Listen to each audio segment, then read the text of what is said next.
भगवान की कथा को किससे सुनना चाहिए, महात्मा में वर्णन आया। विरक्तो वैष्णवो विप्रो वेद शास्त्र विशुद्ध कृतो दृष्टांत कुशलो धीरः वक्ता कार्योति निष्प्रहा। बोले भैया भगवान की कथा किससे सुननी चाहिए, कुछ लक्षण बतलाए।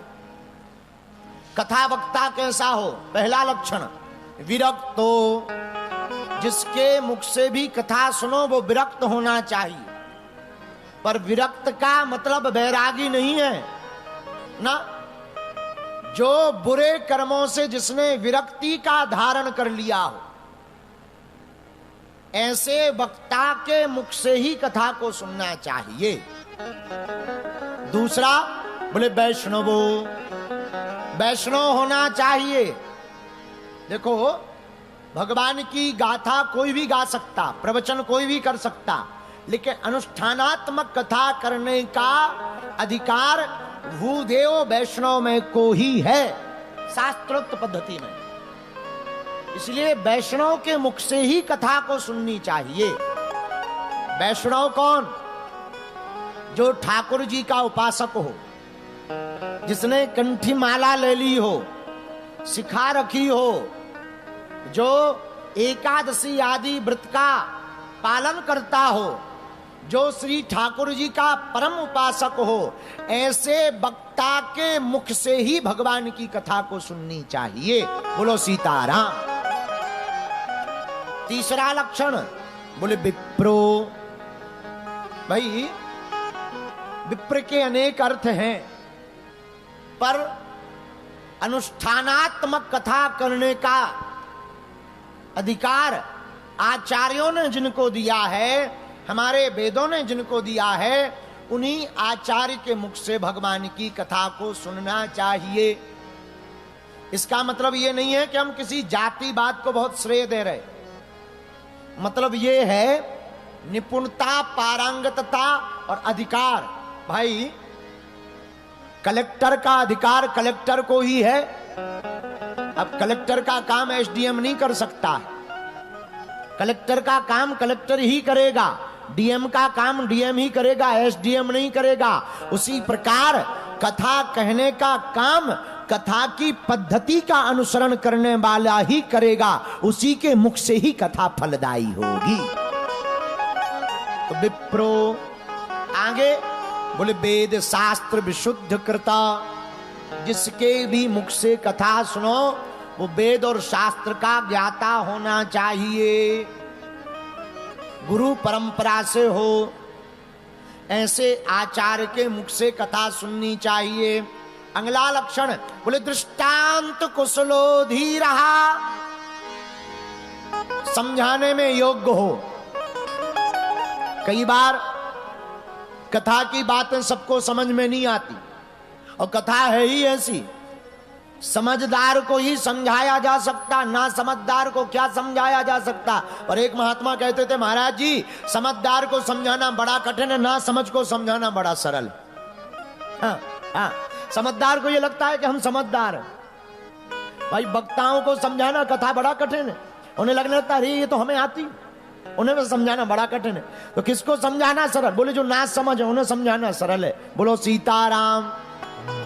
इसका मतलब हम ये कहना चाह रहे भाई, कोई सो रहा हो तो जगाना सरल है, कोई जाग रहा हो तो बताना सरल है, पर कोई सोने का नाटक कर रहा हो इसे जगाना बड़ा कठिन है। बोलो सीताराम।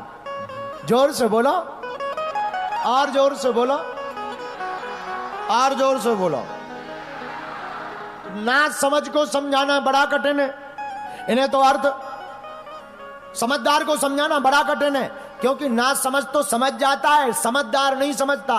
तो समझदार तो बड़े उल्टे ही होते हैं। बोलो सीताराम। लेकिन उनके लिए भी सरलीकरण किया। बोले कथाकार कैसा होना चाहिए? दृष्टांत कुशलो धीरः, दृष्टांत कुशल होना चाहिए, धीर होना चाहिए।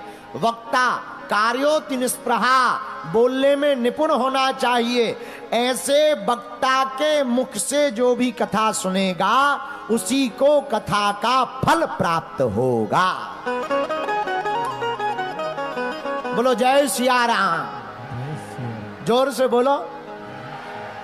वरना अब आजकल तो ऐसा है, लालची गुरु लोभी चेला, चले नरक में ठेलम ठेला। हाँ, आजकल श्रोताओं को भी ज्यादा लेना देना नहीं। श्रोता भी सोचते हैं कथा चाहे जैसी हो, हमारी फोटो टीवी में आ जाए, फोटो पर टीवी में आ जाए।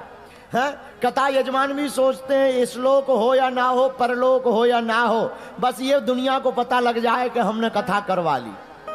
और वक्ता भी कहता है मैं बाहर में गया, तुम नहीं सुनो तो अपना क्या, जय सिया राम, तुम तो गड्डी चढ़ाओ 7 दिन राधे राधे, फिर सब आधे आधे। सब ऐसे नहीं है, इंदौर वाले नहीं है ऐसे। आप लोग अभी ऐसा बुरा नहीं मानना, 5 दिन बाकी हैं अभी। ये तो हम वेस्ट इंडीज की बात बता रहे हैं। बोलो सीताराम जोर। अच्छा, इंदौर वालों से जीतना बड़ा मुश्किल है। हमने इंदौर के एक बार मूसा खेड़ी के चंगी लाल से पूछा कि 15 फलों के नाम बताओ।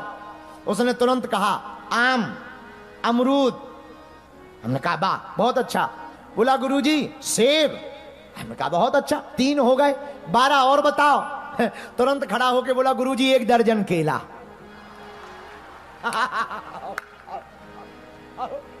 बोला सीधा 1 दर्जन केला। अरे हमने कहा जय हो तुम्हारी। हम पे बाद में हमने धीरे से पूछा कहाँ के हो, बोले इंदौर के हैं। हमने फिर पूछा, हमने कहा इंदौर में कहाँ, बोले मूसा खेड़ी है। तो आप लोगों से जीतना बड़ा मुश्किल है। इंदौर वाले होते ही महान, पर मेरे इंदौर के पागलों, हम तुम्हें कथा के बीच बीच में ये मीठी गोली खिलाकर ये बताना चाह रहे कि कथा अनुष्ठान है, इसे अनुष्ठान की पद्धति से श्रवण करना चाहिए। बोलो सीताराम। वक्ता के नियम हो गए, श्रोता के नियम हो गए। एक बात हो, भगवान की कथा रस है, भगवान भी रसो वैसा, भगवान भी रस रूप में है। लेकिन एक बात आप बहुत गंभीरता से सुनो, हमारी प्रसन्नता उसी में होनी चाहिए जिसमें भगवान की प्रसन्नता हो। भक्त वही है जो भगवान की प्रसन्नता में प्रसन्न रहता, उसको तत् सुख सुखित्वम कहते। जिसमें तुम्हारी प्रसन्नता उसी में हमारी प्रसन्नता। शिष्य वही है जो गुरु की प्रसन्नता में प्रसन्न रहे। पुत्र वही है जो पिता की प्रसन्नता में प्रसन्न रहे।